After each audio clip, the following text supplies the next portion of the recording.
Assalamualaikum warahmatullahi wabarakatuh.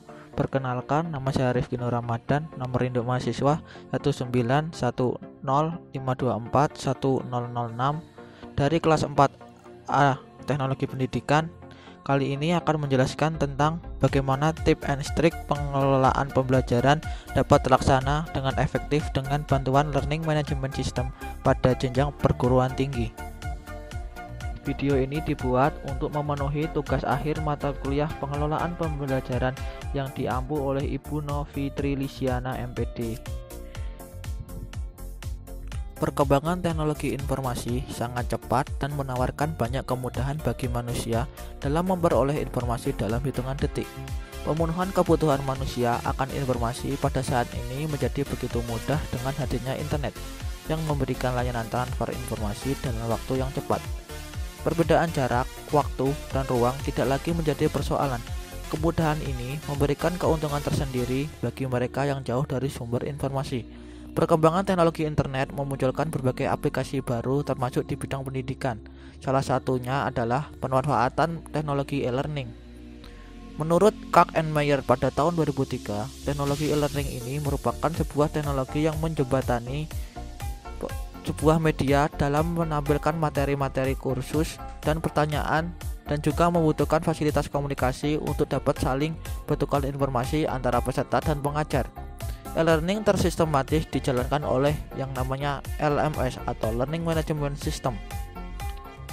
Menurut Ellis pada tahun 2009, Learning Management System atau disingkat LMS adalah suatu perangkat lunak atau software untuk keperluan administrasi, dokumentasi, laporan sebuah kegiatan, kegiatan belajar mengajar, dan kegiatan secara online yang terhubung ke internet, e-learning, dan materi-materi pelatihan yang semua itu dilakukan secara online.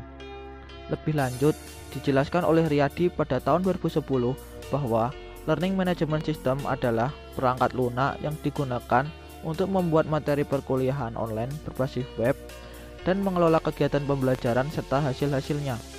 Di dalam LMS juga terdapat fitur-fitur yang memenuhi semua kebutuhan dari penggunaan dalam hal pembelajaran.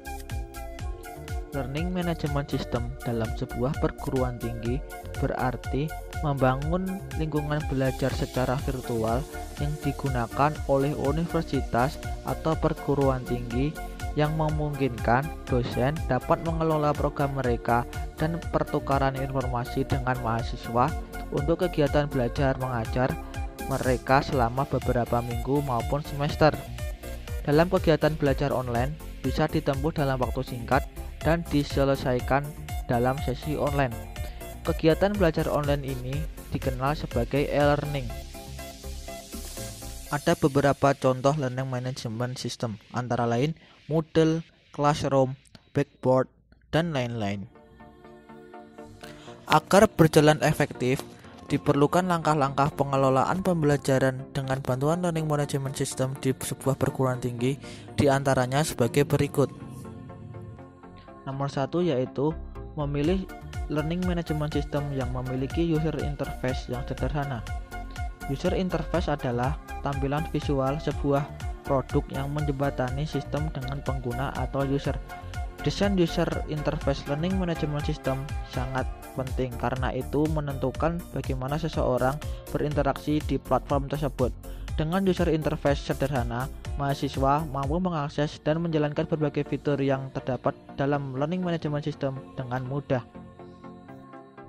Nomor 2 yaitu menginput atau membuat bahan ajar secara runtut dan menarik. Bahan ajar harus disusun sesuai kurikulum agar memudahkan mahasiswa dalam mempelajarinya secara runtut dan struktur. Bahan ajar yang menarik juga dapat meningkatkan motivasi belajar mahasiswa. Nomor 3 yaitu menggunakan berbagai metode pembelajaran dalam learning management system. Setiap waktu, para mahasiswa akan merasa bosan dengan apa yang mereka dapatkan. Untuk itu, ketika pengajar melihat bahwa grafik tingkat keberhasilan metode pembelajaran dengan sistem LMS tidak sesuai, maka pengajar harus segera melakukan perubahan metode pembelajaran. Untuk mencari tahu sistem pelajaran seperti apa yang dibutuhkan oleh mahasiswa, apakah dalam bentuk video, audio, multimedia, atau berupa teks saja. Nomor 4 yaitu membuat tugas dan kuis. Anda bisa menambahkan tugas dan kuis untuk mengukur sejauh mana pemahaman mahasiswa dan sebagai bahan penilaian. Ketika para mahasiswa sudah mengerjakan, Anda bisa melihat kemajuan mahasiswa dan daftar mahasiswa yang sudah mengumpulkan. Anda bisa menambahkan komentar jika ada yang perlu diberitahukan. Anda dapat melihat keseluruhan tugas yang dikumpulkan oleh mahasiswa. Anda bisa langsung melakukan koreksi dan melakukan penilaian. Untuk selanjutnya diberikan kembali ke mahasiswa melalui email masing-masing. Nomor 5 yaitu memantau perkembangan tenaga pendidik dan peserta didik. Learning Management System umumnya menyediakan statistik analisa untuk pengajar dan penerima pelajaran, baik yang berupa statistik grafik dan representasi visual dari pengelolaan data.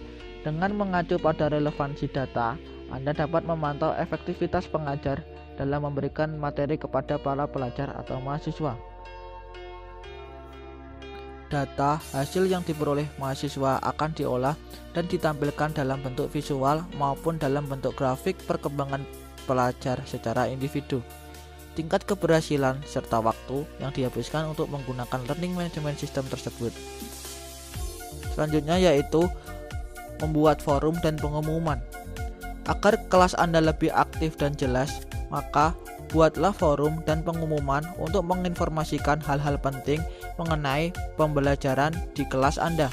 Untuk memulainya, Anda bisa langsung ke menu forum dan Anda juga bisa langsung membuat jadwal dan pengumuman, merespon pertanyaan siswa, dan melakukan diskusi mengenai pembelajaran menggunakan fitur yang tersedia dalam menu forum. Yang terakhir yaitu meminta masukan dari para pengguna atau user. Hal terakhir yang perlu Anda lakukan adalah meminta masukan dari para pengguna atau user. Masukan ini nantinya dapat Anda kumpulkan untuk mengetahui tingkat kepuasan para user dalam mengikuti proses pembelajaran melalui Learning Management System. Jika hasilnya positif, maka Anda harus menjaga hasil tersebut. Jika hasilnya kurang baik, Anda harus mulai memikirkan bagaimana cara yang tepat untuk meningkatkan keberhasilan pembelajaran menggunakan sistem Learning Management System. Sekian dari saya. Bila ada salah kata, salah ucap, mohon maaf. Billahi taufiq wal hidayah. Wassalamualaikum.